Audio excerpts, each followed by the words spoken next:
Hi everyone, welcome back to my channel. Today we're kicking off an exciting multi-part series that talks about the influence of sleep on our health and well-being.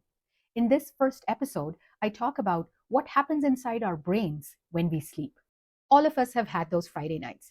You're hanging out with your amazing group of friends, there's amazing food, alcohol, and you're having a great time. You start feeling sleepy, you look at the clock, and you think to yourself, it's the alcohol talking.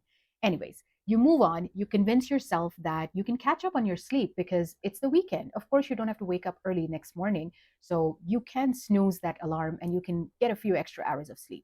So you carry on, and then eventually, maybe around 2 or 3 a.m., you crawl into bed. You get some decent hours of sleep after that. But then the next morning, when you wake up, you feel groggy, you feel sluggish. It's not as refreshing to wake up after that night of sleep. And then maybe a little bit irritable. Sometimes we feel ticked by the slightest of the things. The light is too bright, or why is the blender so loud? Just nothing feels right that next morning. And you know this was because you stayed up late last night. Don't think too much of it, and then the same cycle continues. This was certainly true for myself, at least through a good chunk of my 20s and 30s, until I learned how important sleep is and what it does to our health. That was my impression of sleep, and I was so wrong. This is definitely not only what happens during sleep. There's a whole lot more to that, and let's explore what happens in our brains when we actually fall asleep. There are basically four different stages of sleep.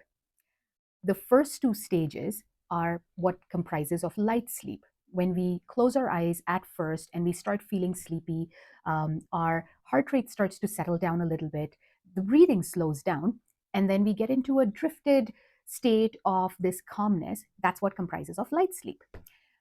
This is maybe for the first 30 minutes of our sleeping time. And then we slowly drift into what we call the deep sleep stage. This is the third stage of sleep, and this is where the magic happens. In the deep sleep state, what actually starts to happen is our brain's cleanup crew becomes active. There is a system in the brain called the glymphatic system, which becomes active only when we get to that deep sleep state. So, in that state, all of the gunk and the unwanted material that's collected in the brain throughout the day gets washed out, that gets removed out of the brain through this glymphatic system when we are in this deep sleep state. And therefore, this state is also called restorative sleep. This is when our brain gets that rest and refreshed feeling.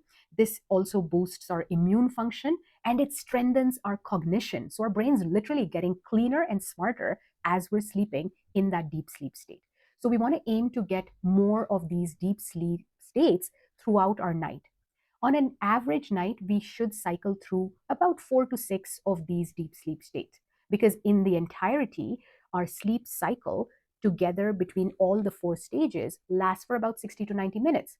And so if we go through 4 to 6 of these cycles, that makes up a really good chunk of our night's rest between 8 to 10 hours. The fourth stage of sleep is called REM sleep. REM basically means rapid eye movements. And this is the stage where vivid dreams happen. This is such a fascinating stage. When vivid dreams happen, there is this process called selective pruning, which the brain goes through. Now, to understand this, let's imagine this scenario. So as we're walking and meeting people throughout the day, we're going into our work, we gather a whole lot of information. We look at a road sign, we look at a poster in the hallway, there's a painting that we like, or there's a sign in the coffee shop that we look at. All of these bits of information are irrelevant, but sometimes it gets downloaded. It has to get stored somewhere. So all this information is stored and kept in a room inside our brains. That room starts to get cleaned up, or that room gets a chance to open its doors only during our REM sleep. So when the door opens, our brain runs a replay. Sometimes it's a random replay, which is why our dreams don't really make sense all the time.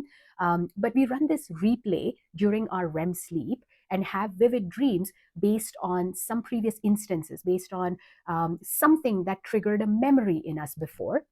And then our nerves and our brain have to sort through that information and have to figure out what's important. The parts that are important go and get stored in our long term memory. Those parts which are not really important, which are not really significant, they get pruned out they really get deleted out. So this part is really, really crucial to maintain our cognitive health, to maintain good memory, to maintain effective learning, and just to have good focus.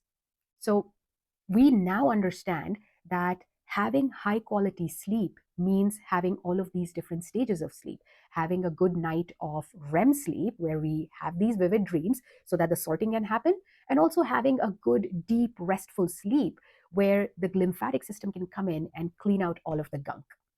That's why sleep is important. If this got you interested, you must watch the next video, which I'm going to link right here, where I talk about an effective strategy, some practical tips on how can you make a really good sleep routine, how do you fall asleep faster, and how do you stay asleep. All right, I'll catch you on there. Bye.